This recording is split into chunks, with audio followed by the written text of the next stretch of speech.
Si je dois vous donner un conseil pour appréhender ce film, soyez PH7. En un mot, soyez neutre, car je juge que c'est une étape nécessaire afin de prendre suffisamment de recul pour regarder ce film et comprendre son message.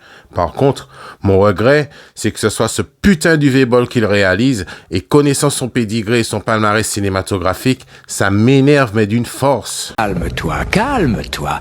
Non, mon péké calme comme moi, m'a commencé Nima et puis c'est Baeta. Générique.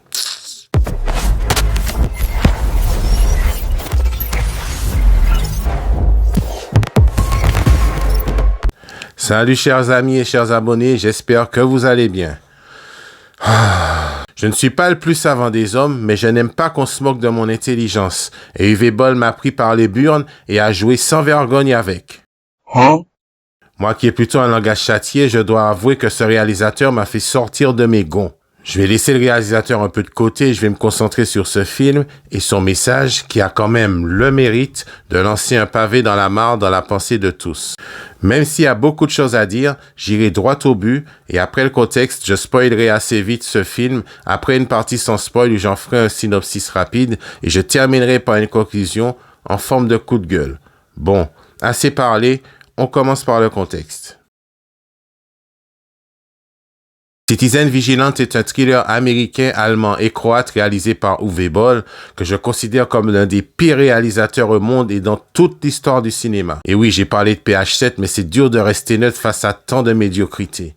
Chacune de ses œuvres est une ode à l'imbécilité crasse et dégoulinante. On ne peut même pas parler de navet dans son cas, mais de bouse intersidérale dépassant le commun des mortels.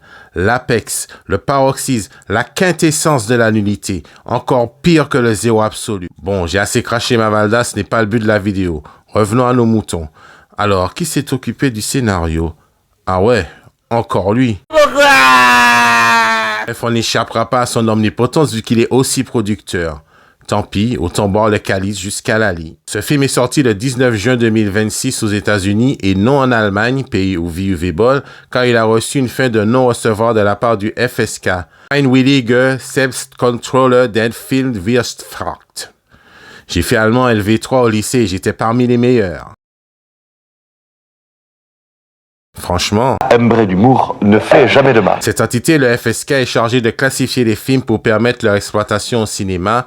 Et ce qui s'est passé, c'est qu'elle n'a pas pu le faire pour ce film, le mettant au rang de film ultra-violent ou porno, qui aurait une influence dangereuse pour la jeunesse. Cette partie est assez complexe car UV-Ball a considéré que cette organisation avait censuré son film. Mais ce n'est pas le cas.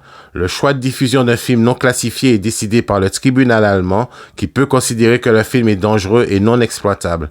Après, un exploitant peut le diffuser, mais à ses risques et périls. Donc, pour ne pas se retrouver avec des soucis, les exploitants n'ont tout simplement pas diffusé le film. Voilà. Passons au casting. Il n'y a pas vraiment de très grosses stars, c'est du UV-Ball, hein. Mais on peut quand même dégager deux gros rôles. Tout d'abord, celui du personnage principal incarné par Armie Hammer, un acteur très controversé à Hollywood qui est accusé par ses ex de séquestration et viol et qui aurait des fantasmes de cannibalisme. Et bon appétit, bien sûr. Le second rôle est interprété par Kostas Mandylor, le John Wick Terminator de Saw, le bien nommé Mark Hoffman. Et comme d'habitude, si vous voulez le reste du casting...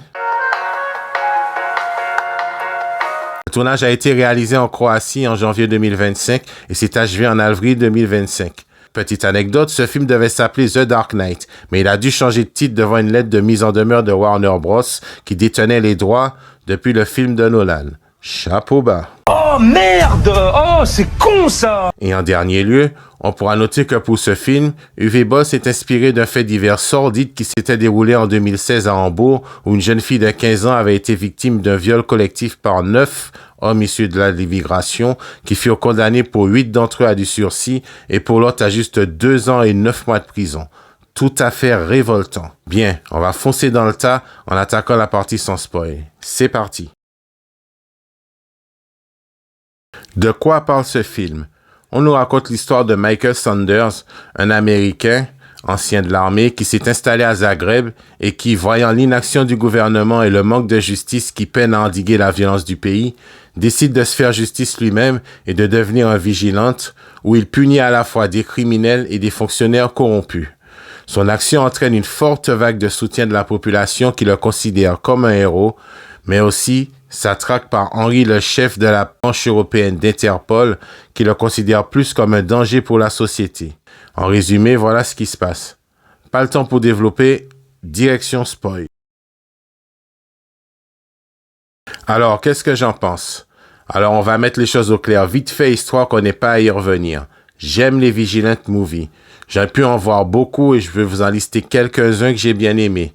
Le Justicier dans la ville, 1, 2, 3, Dirty Harry, Mad Max, Le Vieux Fusil et bien sûr la série Equalizer et les films avec Denzel Washington.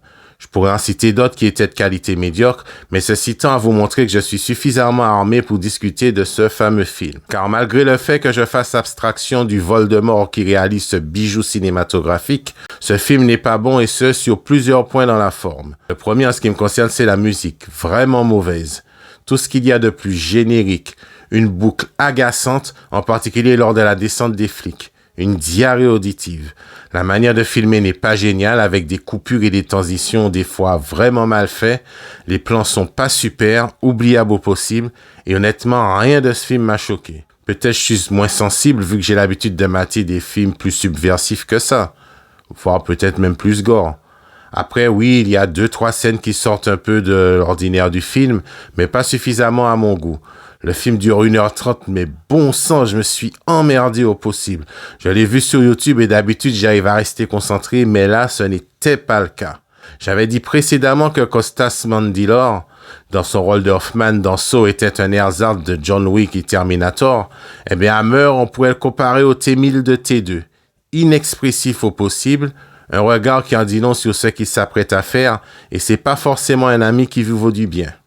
Mais ce jeu d'acteur étant forcément volontaire, je ne vais pas le blâmer pour ça. Il se débrouille pas si mal en vérité.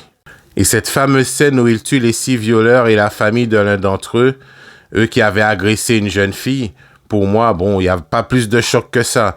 Un violeur n'a pas de couleur ou de race particulière. Il y en a partout, qu'il ait été noir, arabe, asiatique ou caucasien. Ils se doivent d'être punis de la même manière. Je parle pas de la mort, hein. Donc ça ne me choque pas le sort qu'il leur est attribué. Alors oui, je peste beaucoup sur la forme car je déteste UV Ball. Mais le fond de ce film, je n'aurai de cesse de demander un débat là-dessus. Et c'est comme tout film de Vigilante.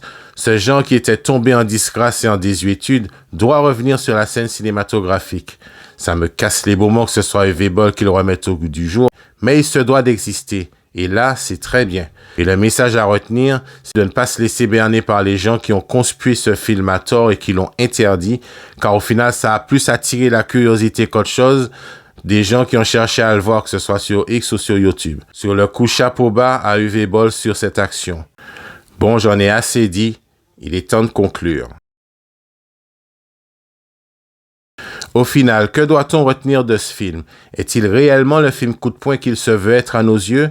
Peut-on sacrifier la forme, la rendant infâme à notre regard, au profit d'un fond, certes polémique, mais qui mérite d'être débattu?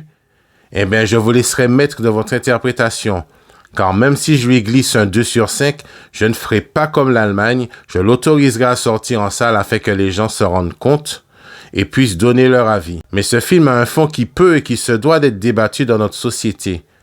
Personne ne se doit de fermer les yeux devant ces atrocités qui obscurcissent notre quotidien, et nous ne devons pas non plus nous complaire dans un mode de pensée extrême et partir dans des diatribes qui ne laissent place à aucune communication qui en vaille la peine. Des piqûres de rappel sont nécessaires et ce film, bien que je ne le trouve guère intéressant, car après son visionnage je n'ai même pas voulu le revoir, a quand même toute sa place. Et j'espère que ce genre oublié du cinéma puisse quand même continuer à fleurir et que d'autres réalisateurs puissent prendre à bras le corps ce sujet. En tout cas, je suis sûr d'une chose, c'est que je ne regarderai plus jamais de film de UV Ball de ma vie. Et ce, même s'il y a une suite à ce film, car apparemment avec le succès qui se bâtit petit à petit, une suite serait envisageable un peu comme il avait fait avec Rampage. Sur le coup, je m'en battrais les rubignoles et laisserais mes chers vidéastes se charger de cela. Voilà, c'est tout ce que j'avais à dire sur ce film. Je vous conseille quand même de le voir pour vous faire votre propre avis. Sur ce, je vous laisse. N'hésitez pas à laisser des commentaires, likez, partagez et abonnez-vous. C'était STK, je vous souhaite le meilleur et on se revoit pour une prochaine vidéo. Et Makadizot, à plus tard.